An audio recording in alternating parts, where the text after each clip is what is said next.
Assalamualaikum warahmatullahi wabarakatuh. Waalaikumsalam warahmatullahi wabarakatuh. Ya anak-anak, sebelum kita memulai pembelajaran hari ini, sebaiknya kita berdoa terlebih dahulu.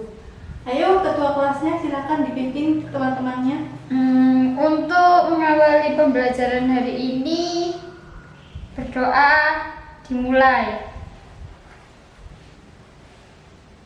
Selesai. Ya, hari ini siapa ya yang tidak masuk?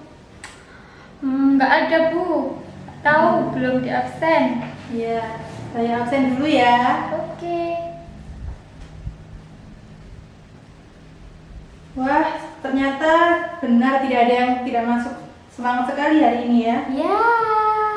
Sebelum memulai pelajarannya, itu yang bajunya keluar-keluar, lalu tali sepatunya yang belum diikat, dan sampah-sampahnya yang ada di kanan kiri, tolong diambil, dirapikan.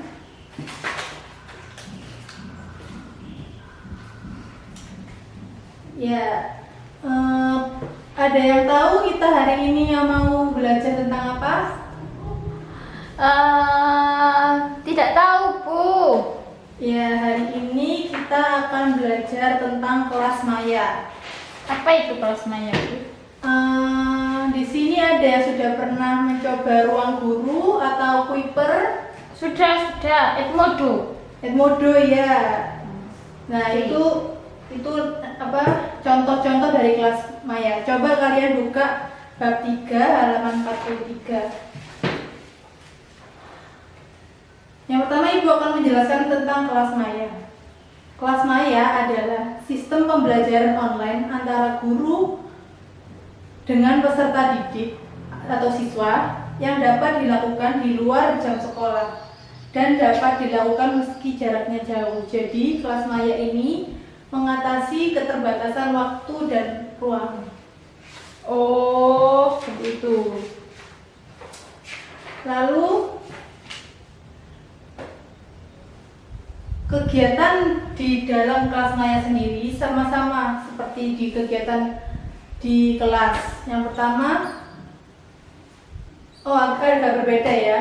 Yang pertama, pembelajaran di kelas maya dijadwalkan pada jam-jam tertentu, jadi fleksibel. Bisa itu sore, siang, atau malam. Dan mata pelajaran tertentu juga, karena tidak semua mata pelajaran bisa dimasukkan pada kelas maya. Yang kedua, peserta didik atau siswa dibimbing guru melalui kelas maya yang berbasis web. Lalu yang ketiga, peserta didik atau siswa dituntut aktif dalam mempelajari pelajaran yang sudah disediakan di dalam web tersebut. Jadi, kelas maya ini merupakan pembelajaran yang bersifat individu, siswanya sendiri-sendiri. Ayo yang ramai itu tolong jelaskan apa itu kelas maya, contohnya. Aduh, apa ya tadi ya, Bu ya? Kamu sih ramai sendiri, tidak mendengarkan penjelasan ibu. Aduh, ya maaf, Bu. Contohnya Itu, sendiri masa nggak tahu masih satu-satu? Contohnya kelas maya. Apa, Bu? Contohnya kelas maya. Edmodo, ruang guru, Kuiper, terus apa lagi ya yang dulu itu? Entah, aku lupa. Udah itu aja yang aku tahu, Bu. Iya, yang lagi tren itu ya. Sekarang. Itu ruang guru. Sekarang Ya, itu. ruang guru. Iya. Iqbal ya itunya. Apa? Iya, yang Ambasadornya. ganteng. Ya, setelah mengetahui definisi dari kelas maya, kita identifikasi tentang keuntungan dan kelemahan dari kelas maya sendiri. Yang pertama adalah kelebihannya. Seperti yang tadi sudah dijelaskan, kelas maya ini sangat fleksibel dalam penggunaannya, bisa di mana saja dan kapan saja, tanpa terikat pada tempat dan waktu. Lalu, pembelajaran yang dilakukan oleh peserta didik sendiri bisa menyerap materi lebih cepat karena bisa diulang-ulang sendiri, tidak perlu tuntunan dari gurunya atau lingkungannya. Iya, Bu. Aduh, sakit. Lalu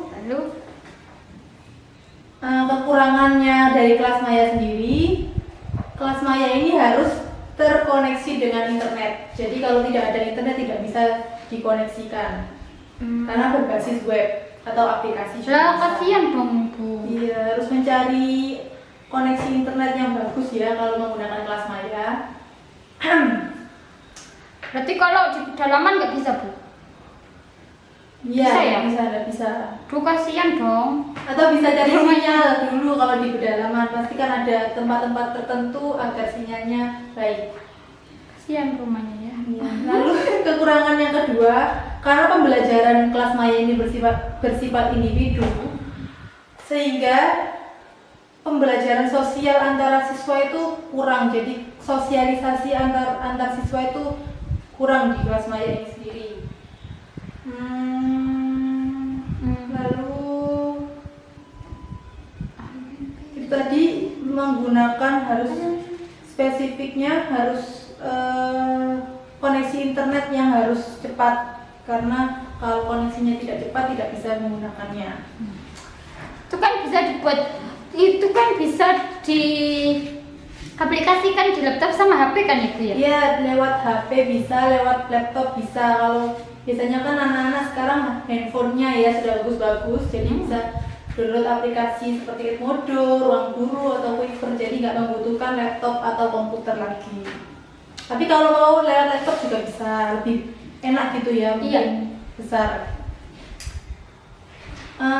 Lalu apakah di sini sudah ada yang pernah mencoba kelas maya, salah satu dari kelas maya?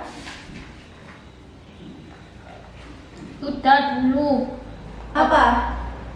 Edmodo. Waktu Iya. pelajaran agama. Gurunya pakai Edmodo ya jadinya. Iya. Baik. Dari sini apakah ada yang perlu ditanyakan tentang definisi dari kelas maya sendiri dan keuntungan serta kerugiannya? Apa Bu? Ada yang ditanyakan? Apa ya? Aku enggak mau tanya karena sudah lumayan ngerti ya. Baik.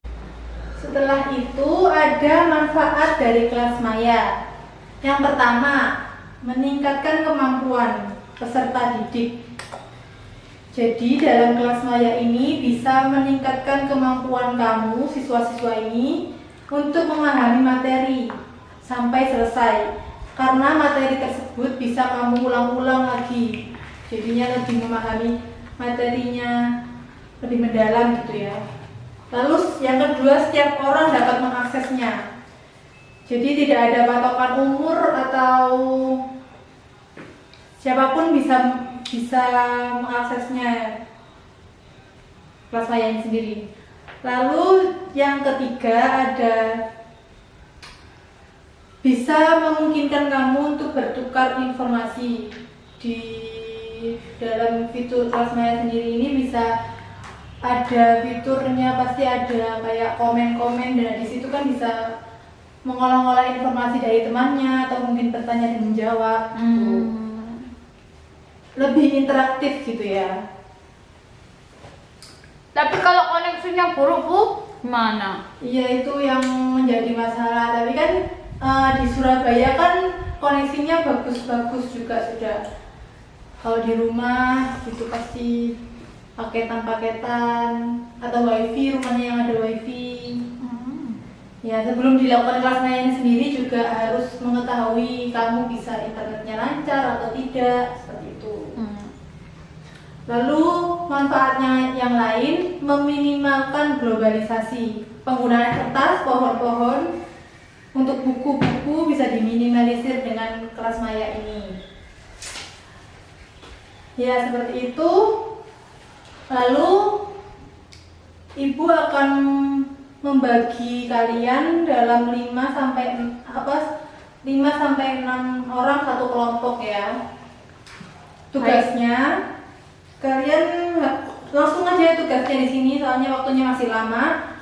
Tugasnya kalian harus mengidentifikasi fitur apa saja fitur yang ada di Rumah Belajar dan Edmodo, 2 kelas maya itu saja ya. Hanya fitur-fiturnya kok cepet. kan dibagi, ada yang lima orang itu 2 fitur rumah belajar, 3 Edmodo atau terserah kalian. Dikumpulkan dalam bentuk kertas saja, nanti kita identifikasi bersama-sama apakah itu benar atau salah. Baik, Ibu akan tunggu. Selamat mengerjakan. Ya, setelah Ibu lihat-lihat hasil pekerjaan kalian, jadi ini terbagi menjadi 6 kelompok ya. Ya. Sudah benar tentang fitur-fitur rumah belajarnya. Ayo kita identifikasi terlebih dahulu. Ini ada kelompoknya Hamdalah. Apa, Bu? Yang pertama, fitur dari rumah belajar. Apa saja kelompoknya Hamdalah? Fitur rumah belajar yaitu awal home, Benar. sumber belajar, lalu kelas maya dan materi belajar. Sudah, Bu. Lalu yang Edmodo?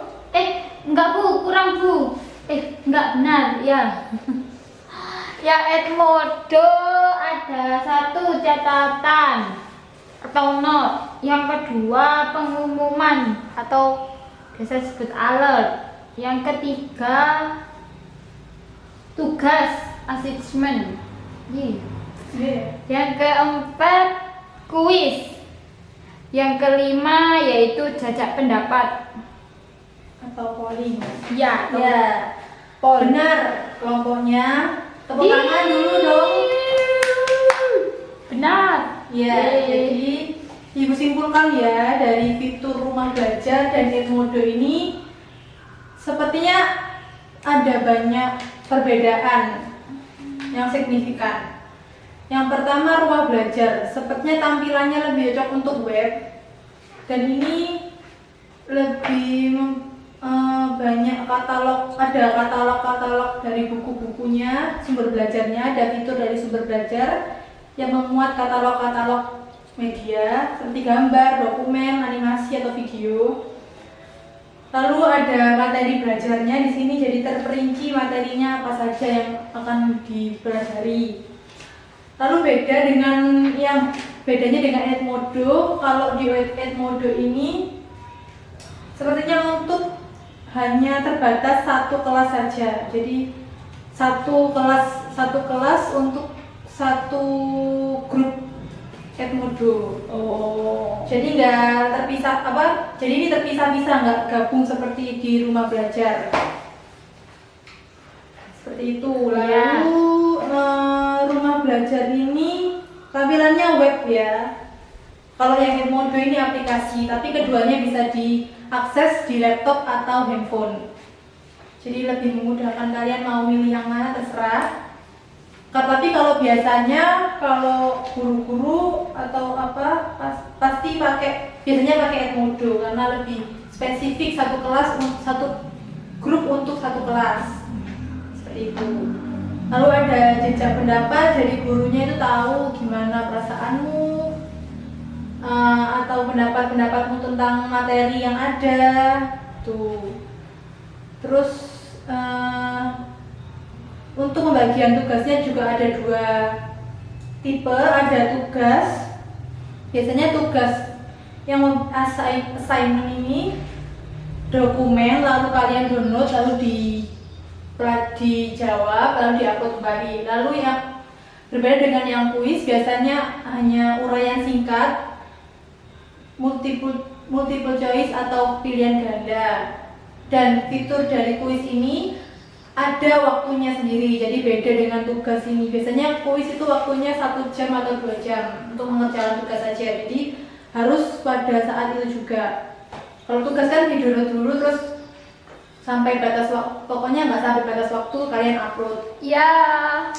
Lalu di catatan sendiri ini tampilannya seperti Facebook ya, jadi kalian posting apa pertanyaan yang kalian ingin tanyakan, lalu akan dijawab oleh gurunya atau siswanya juga bisa menjawab pada kolom komentar. Ya, dari kedua ruang belajar ini adakah yang ditanyakan? Tidak, sudah Bu. Ya, kalau begitu Ibu akan meresum kembali apa saja yang kita pelajari hari ini. Oke. Yang pertama, kelas maya. Yang tadi sudah dijelaskan oleh Ibu, kelas maya adalah sistem pembelajaran online antara guru dengan siswa yang dapat dilakukan di luar jam sekolah dan dapat dilakukan meski jaraknya jauh. Jadi, memotong keterbatasan waktu dan ruang. Lalu kekurangannya sendiri harus terkoneksi dengan internet. Kan nggak semua daerah bisa ada internet yang lancar. Lalu contoh-contoh dari kelas maya ini sendiri ada banyak, ada Kuiper, ruang guru, Edmodo tadi, terus yang tadi rumah belajar Edmodo, ya seperti itu contoh-contoh dari kelas maya. Ya, sampai sini dahulu pembelajaran hari ini. Semoga pembelajaran yang akan kita pelajari berikutnya tetap semangatnya tetap sama seperti sekarang. Ya Bu. Ya, saya tutup dulu. Wassalamualaikum warahmatullahi wabarakatuh. Waalaikumsalam warahmatullahi wabarakatuh.